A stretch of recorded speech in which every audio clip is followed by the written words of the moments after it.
Dando sequência, eu falei que a gente ia falar de times que não estão tão bem como o Palmeiras, né? Vamos falar um pouquinho do Corinthians, velho. O meu Corinthians aí tá vivendo tempos tenebrosos, né? Perdeu mais um jogo e o pior é que não é novidade, a gente já imaginava mesmo que iria perder, chegou com um azarão para jogar contra o Atlético Mineiro e o jogo ontem foi um baile do Atlético Mineiro, só deu o Atlético Mineiro, o Corinthians só se defendeu e aí 2-0, 2 gols do Paulinho. E quem bombou no Twitter com a hashtag foi o Luxemburgo. Luxemburgo foi a hashtag ali relacionada a esse jogo, mais repercutida nas redes sociais. De forma geral, o técnico está sendo contestado, está sendo criticado e é muito louco isso, porque ele chegou outro dia no Corinthians, faz 2 semanas e não venceu ainda, engatou 5 jogos difíceis mesmo, né? Libertadores, Copa do Brasil, Campeonato Brasileiro, uma sequência bem complicada e não venceu. 2 empates, 3 derrotas, complicado para um time de massa como o Corinthians aí, a exigência é sempre imediata e não está conseguindo corresponder, pelo menos em resultados. As entrevistas do Luxemburgo também não agradam muito, ele sempre tenta fugir ali do foco do jogo e a torcida parece realmente não estar com tanta paciência. Daqui a pouco a gente vai falar de outro técnico que também está repercutindo nas redes sociais, pela torcida já está de saco cheio aparentemente, mas aí não do Corinthians, é papo do Internacional, a gente já entra na sequência. Vamos mostrar um pouquinho de como o Luxa está repercutindo aí nas redes sociais? Galera dando... Pô, o Lucas Inutilismo, ele tava postando as paradinhas.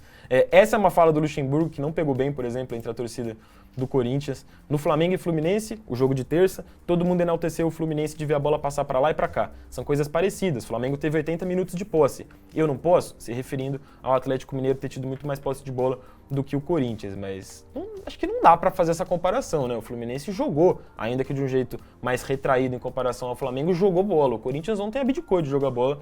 Foi só o Atlético que jogou, o jogo inteiro praticamente se passou no campo de ataque do Atlético e no campo de defesa do Corinthians. Aliás, isso se reflete nas estatísticas. Eu vou até abrir rapidinho para vocês aqui. 2-0, os 2 do Paulinho. Olha a diferença de chutes, né? 21 chutes do Fluminense contra 3 do Corinthians, 8 finalizações no gol do Atlético Mineiro contra nenhuma do Corinthians. Posse de bola 75% contra 25%. Estatisticamente foi um amasso do Galo, que poderia ter se refletido até num placar maior. Aí o Cássio fez uma grande defesa, senão já era papo de 3-0, e assim como o Palmeiras encaminhou a classificação para as quartas, o Galo também já podia ter encaminhado ontem, se é que já não encaminhou, né? É difícil imaginar que o Corinthians até o fim do mês vai se arrumar a ponto de conseguir meter um 2-0, um 3-0 no Atlético Mineiro. Mas não acho que seja exagero falar que o Luxemburgo já começa a ser questionado no cargo do Corinthians. Quem eu tenho certeza que não é exagero falar que está sendo questionado é o Mano Menezes, que é outra hashtag também que da noite de futebol de ontem bombou. O América Mineiro venceu o Inter engata uma sequência péssima de resultados aí, a gente já vai mostrar para vocês na tela. 2 gols no finalzinho, 2 gols de pênalti, 2 gols do Aloísio Boi Bandido, num jogo que até foi aberto, não dá para dizer que foi um grande domínio do América Mineiro, mas é mais um tropeço do Inter e um tropeço de 2-0 que complica a situação do Internacional na Copa do Brasil. Não dá para cravar que o Inter vai chegar lá no Beira-Rio, fazer um grande jogo e conseguir essa virada, né? Pode acontecer, mas a tendência, pelo resultado construído na ida, é o América chegar com favoritismo para avançar para as quartas. Nesse contexto, o Inter fica mais ainda pressionado, Mano Menezes no cargo do Inter muito pressionado, e a grande repercussão desse jogo ontem nas redes sociais envolvia a possibilidade de o Mano ser demitido ou se demitir ainda ali nos vestiários da Arena Independência em BH.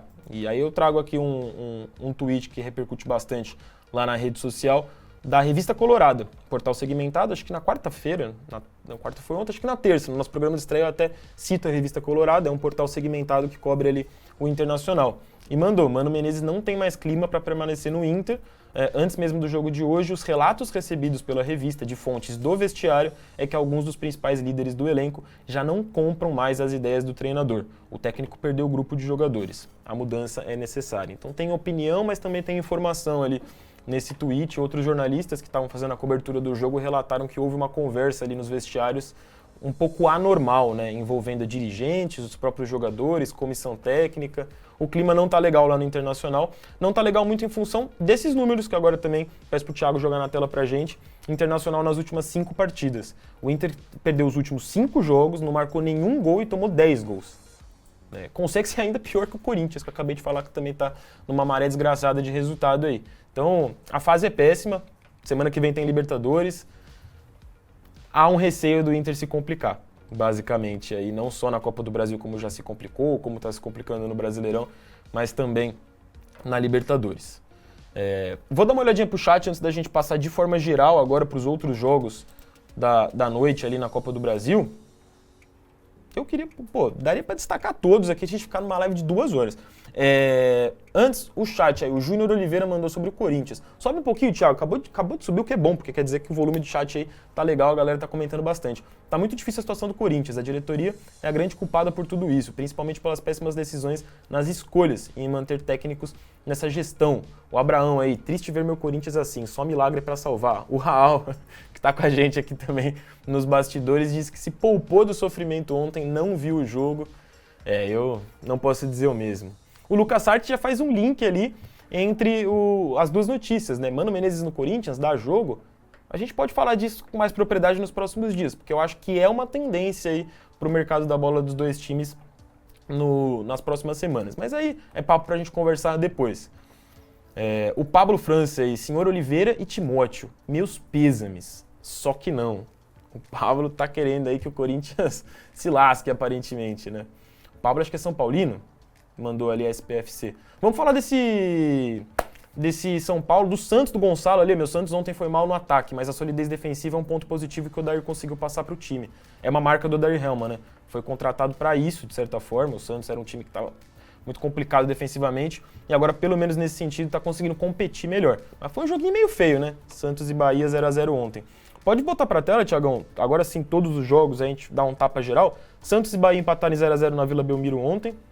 De resultados, dá pra gente falar que é um resultado até um pouquinho melhor pro Bahia, que até jogou um pouco melhor, pelo menos criou mais chances de gol, mas aí também o João Paulo, goleiro do Santos, é muito bom, né? E tá vivendo um grande momento de novo.